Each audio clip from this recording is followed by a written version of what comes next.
I'm a Vietnam veteran. So when I ended up in Connecticut, I was a homeless vet.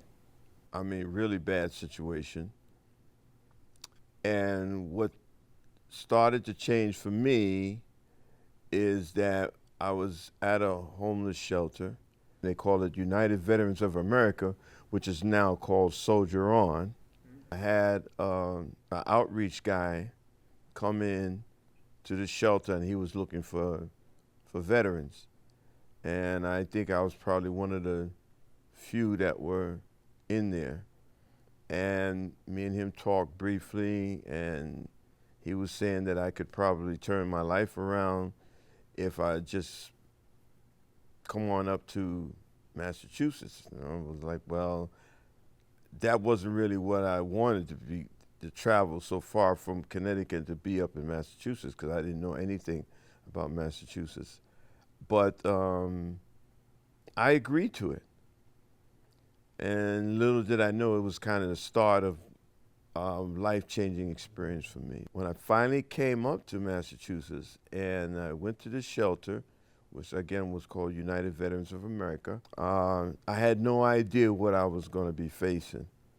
I just knew that I just had to kind of change my life. Because coming out of Vietnam and coming back to America, a lot of Vietnam veterans didn't have the kind of welcome that you would think a soldier would get. So that was trauma in itself. Again, along with the trauma that I suffered in Vietnam, coming back home and suffering trauma again from the community was not an easy thing. No, I really had no experience with any healthcare from the civilian side. Fortunately, maybe because I didn't get sick or I didn't have accidents or whatever. I just never spent any time in the hospital at all. So I had no familiarization with civilian hospital community, you know. But I ended up doing something with the VA once I got up here in Massachusetts, and I was with the United Veterans of America, and they changed the name to Soldier On. That's when I started getting health care, but it was coming from the VA. So I wasn't familiar with that setting either. So it was a learning experience as I was going along.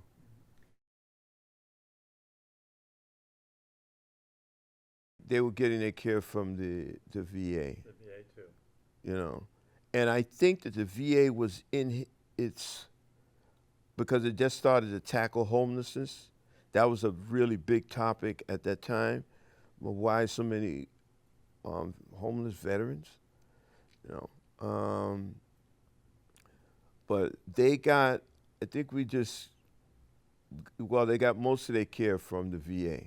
I didn't hear much about the community yet. The VA wasn't quite there to have the guys going in, and men and women going into the community for health care. That kind of came later on. Especially at Soldier On, it was like a one-stop shop. Here you can come to an organization that is based on VA property, so you had the advantage of that, plus the VA, so you didn't have to go far for treatment. You know, you just walk like, what, 80, 90 yards, you could come to the building that you were supposed to go to get health care. And at Soldier One, they were also doing not only outreach, but they would help you find a place to live. You was getting like counseling. You would have therapy groups. So it was like a one-stop shop. You could get everything there. You know, you have a place to stay, and as the process goes, you would have a case manager working with you, maybe finding you an apartment, maybe helping you getting some benefits, maybe connecting you with veteran services. So all those things were happening, and then you could just walk out and go to the VA and get your medical care, whatever that might be.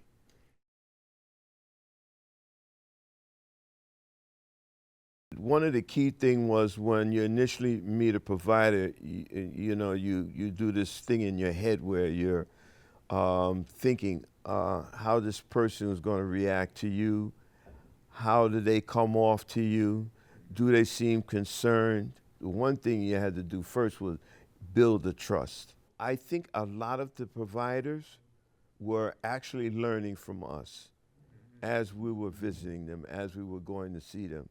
So these providers were learning something from us. So there was like, that was the battleground.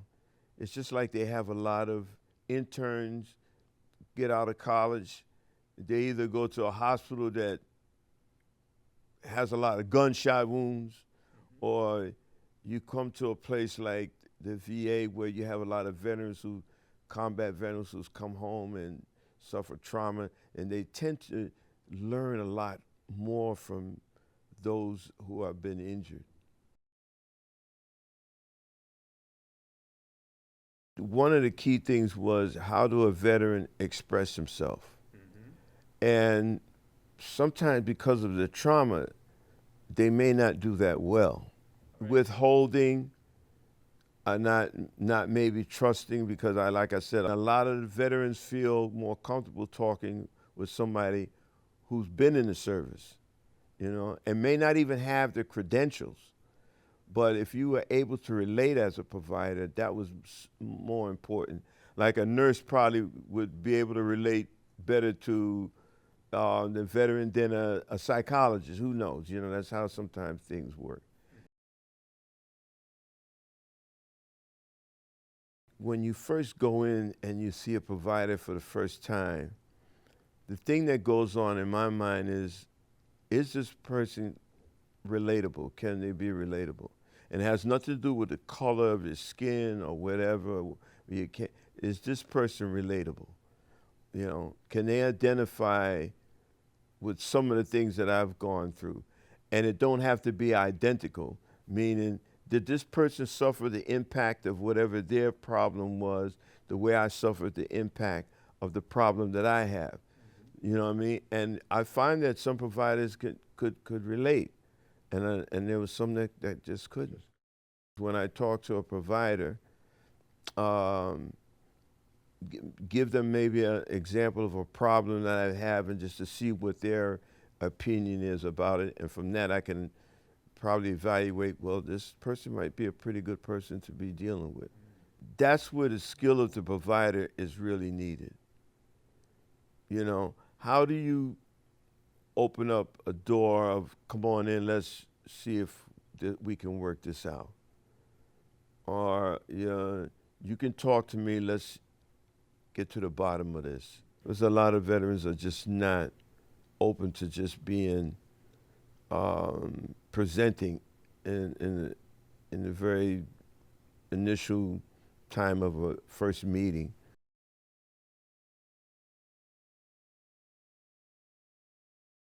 That is probably one of the best healing things that you can do. With Soldier On, I'm a rep payee, so I handle other guys' money, which that takes that's a process.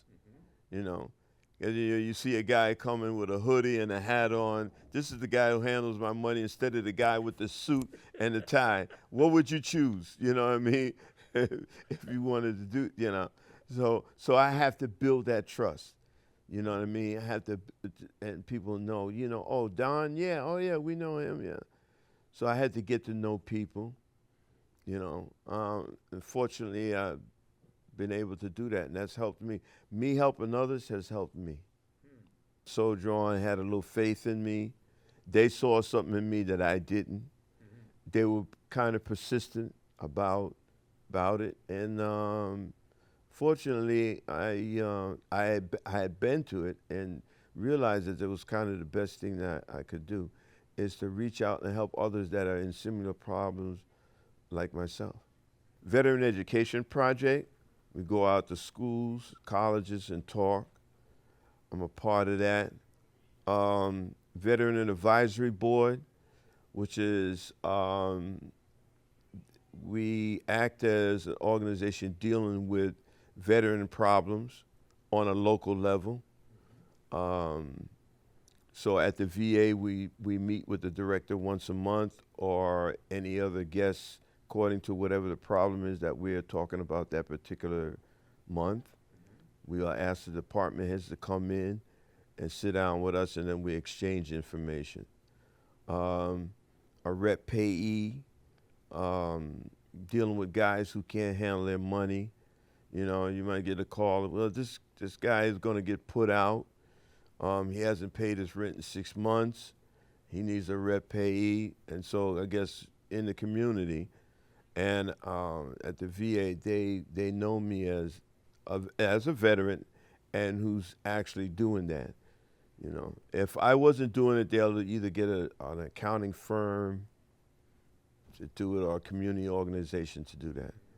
But some people prefer having somebody that they can relate to and know. So, I came up in 2005 as a homeless veteran. 2009, I actually got my apartment. Right, I had moved out of Soldier On, got an apartment, and I kept my connections. And then I met people from Veteran Services. Um, all of this stuff kind of it's just part of my. I felt like it was part of my treatment. That's the way I looked at it, because actually it was it. As I go along, I feel like, oh, I'm going to try something a little bit better and do this a little bit better, refine what I do, and that's what I constantly do, refine the things that I do, just to make it better for the people who rely on me.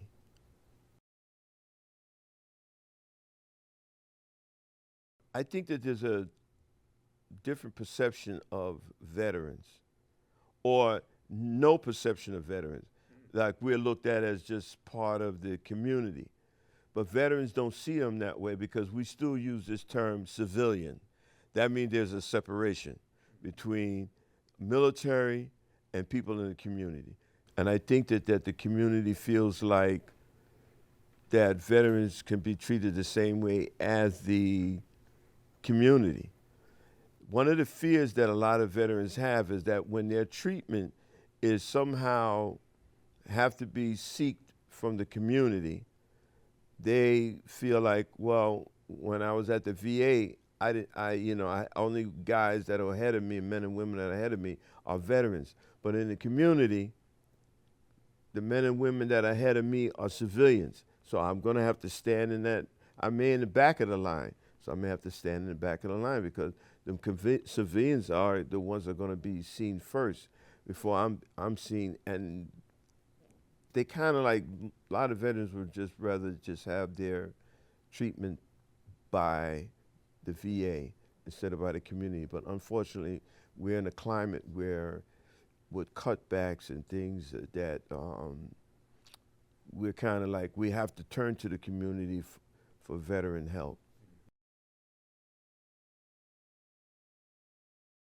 It's up to the provider to be the one to say, I want to learn more about that. Because the thing was, when I was applying for Social Security, this lady was on the phone and she says, well, we're trying to understand what is it that disability you have. What is this? And she has actually said that, what is PTSD? She had no idea what it was. The more they can learn about veterans' trauma, the better. Better for everybody, really. Veterans can end up going to the hospital, like any general hospital, and never ask the question, are you a veteran? You know what I mean? Which that should be a primary question for. And I know probably because you're working in an emergency room or whatever, that's probably not an important question, but sometimes that makes a difference. A lot of veterans have to travel from small towns, like an hour, hour and a half to get to the VA. You know what I mean? And with our situation now, things might get a little worse. A lot of veterans fear drastic changes because we don't take change very well, and especially if it's drastic. A lot of are in fear of cuts that might affect them. We might not feel it now, but it was it's coming down. You know what I mean? It's going to take a while before some of these changes affect us. A lot of veterans fear that. A lot of veterans fear that they don't or they won't get the kind of treatment in the community as they would with the VA. That's a fear. And don't get me wrong, you can get good treatment out there in the community, absolutely, like specialty treatment. But I think they're more concerned about the cuts that are coming down, how it's going to affect their treatment, um, how it's going to affect paying for medical care. Um, Would anything be cut that might affect them and their family? So that's the biggest thing I think that I fear now. The climate that we're in right now It's unstable. is kind of like unstable.